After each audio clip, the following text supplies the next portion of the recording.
guys, it's Bunny Girl. Yesterday I went to see the Ant-Man Marvel new movie, and if you haven't seen this movie before, please go watch it first before seeing this review, because there will be some minor or spoilers in this one. This movie is directed by Peyton Reed. It stars Michael Douglas as Dr. Hank, his daughter Hope as Evangeline Lilly, and the main star Paul Rudd as Ant-Man. So the movie is about Ant-Man, how everything started with him. Ant-Man, will be mentored by Dr. Hank and his daughter Hope. They will all come up with a plan or a heist to save the world, which is totally expected from Marvel movies. This is actually the first heist in Marvel movies, and they did it perfectly, guys. So just like every other superhero movie, if we don't know already about his origin, we'll know about his past, his present, what's happening with him, how he finds out about his powers, how he learns to control them, and in the end,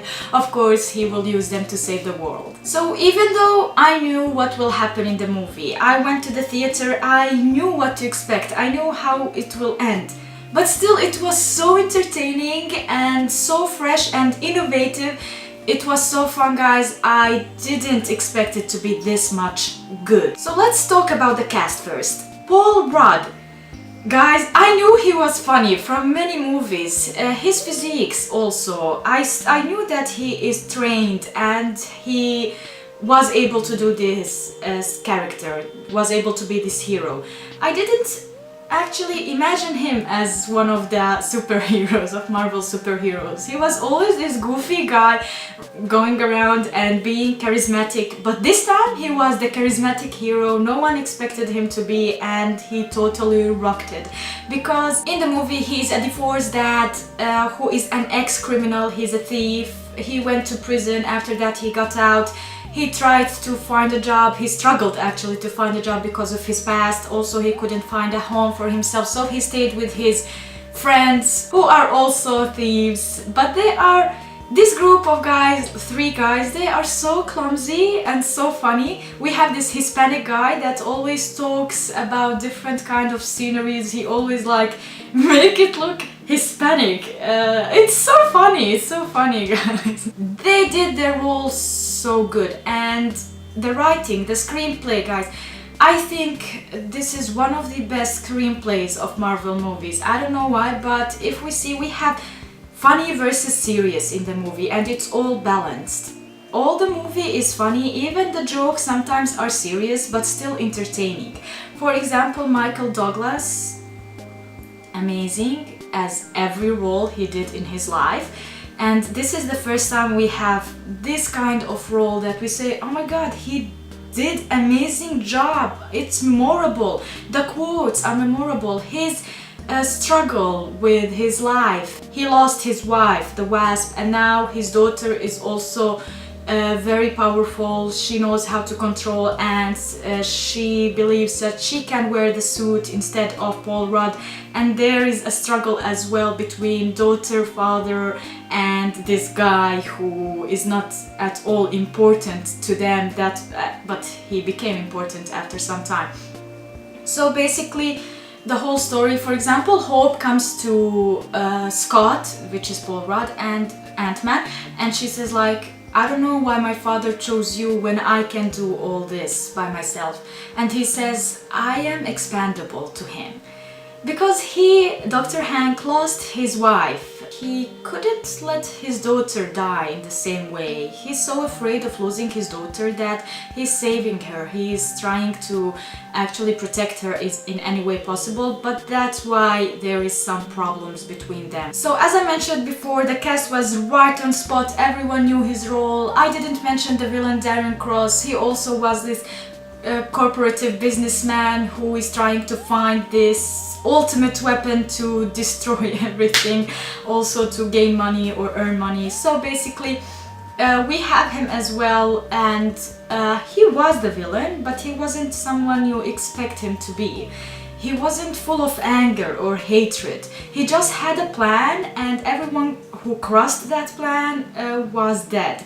But he had a good relation with Dr. Hank because they all and Hope were the co-founders of the company. Darren Cross went to Dr. Hank and told him, "Why did you choose to mentor me?" Dr. Hank answers, "I saw myself in you." So then Darren Cross says, "Then why did you back up? Why didn't you help me find the solution for my plan, for my ultimate weapon?" And he said, "I had to do that because I saw so much of myself in you."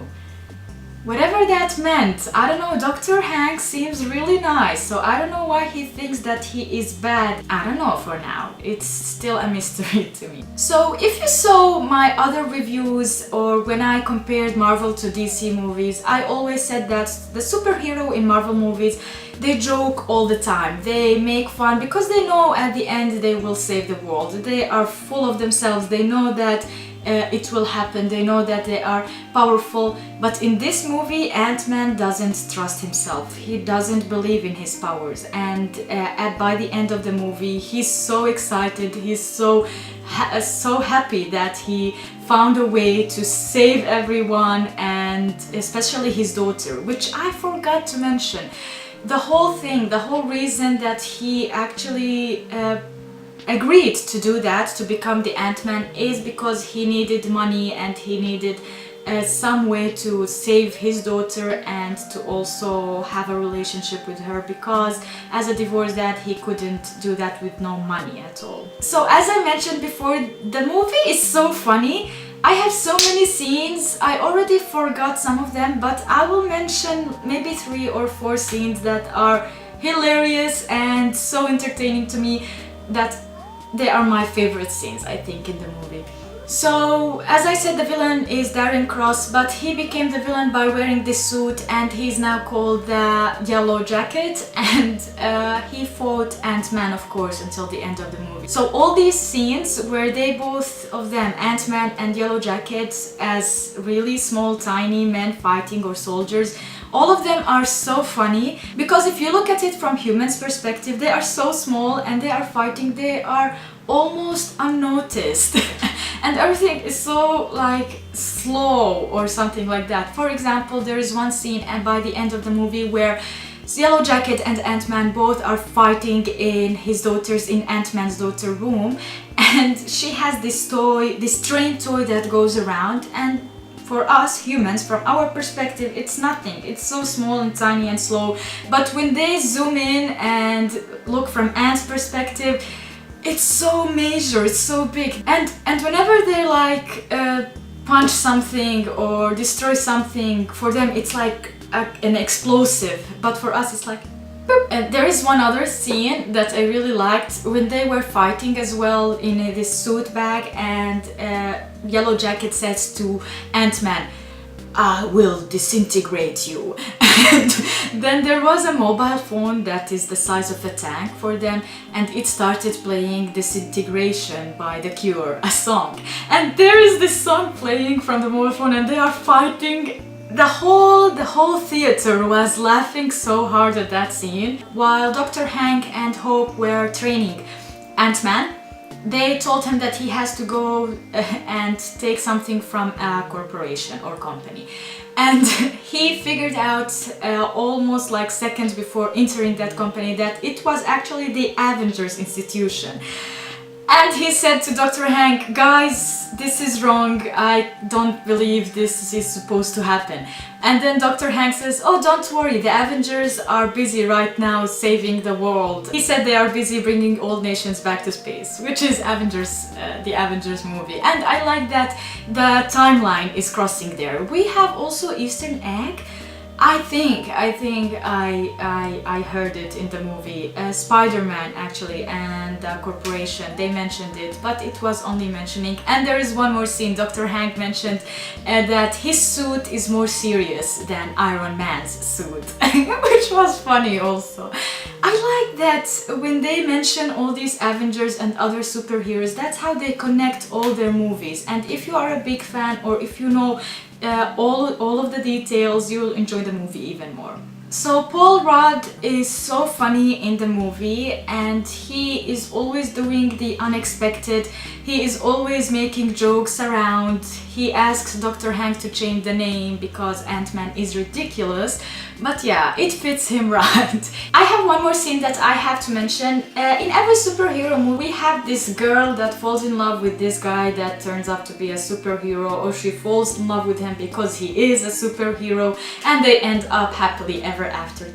So yeah, in this movie as well we have something similar. The pace of the movie was so fast, I didn't think about the connection between Hope and Ant-Man. They flirted, but it wasn't anything serious. We just saw it, laughed a bit or smirked, and then continued with the whole action. So by the end of the movie I actually didn't ask myself, oh, what happened with Hope and Ant-Man? Did anything happen there? So yeah, I didn't, because it was full of exciting things happening around. And then Dr. Hank in one scene opens the door and we see them both kissing. And I was like, oh, look at this! And Dr. Hank reacted the same way as we did. We were totally shocked. The funniest thing about that scene is that Ant-Man, Scott made like a joke and ran away and left Hope to deal with her father. He was like, oh my god, Hope, what are you doing? Why are you kissing me? So yeah, it was pretty funny. So one more thing I have to mention before going, the relationship between Hope and her father. Of course they made up by the end of the movie. They were in good relation after some time, but she was still mad at him because he chose Scott instead of her, even though that she by the end of the movie believes that he's good as the Ant-Man. So for the end I have to mention CGI perfected, screenplay amazing, cast perfected as well. The soundtrack is normal for every Marvel movie. They know when to keep it slow or when to pump it up and make it appropriate for the action that is in the movie. So yeah, normal soundtrack, nothing memorable, nothing so memorable, but yeah, it was fine. Then we have also the jokes. For funny versus serious, it was so balanced, so perfected. I actually say perfected so many times in this review. I feel sorry for you guys. So yeah, I like it. Guardian of the Galaxy, Ant-Man, Marvel most entertaining movie. So what do you think, guys? Do you agree with me? Have I not mentioned some details that you enjoyed in the movie? I hope you watched this movie before seeing this review. If you didn't, I feel sorry for you guys, because there are so many spoilers that if you have seen them in the movie, they are better than me telling you them. So yeah. Thanks guys so much for watching. If you enjoyed this video, leave a comment below, like, share it with the community out there, and subscribe if you haven't yet, because I will make a lot more reviews and other things as well. Bunny girls out! Bye bye!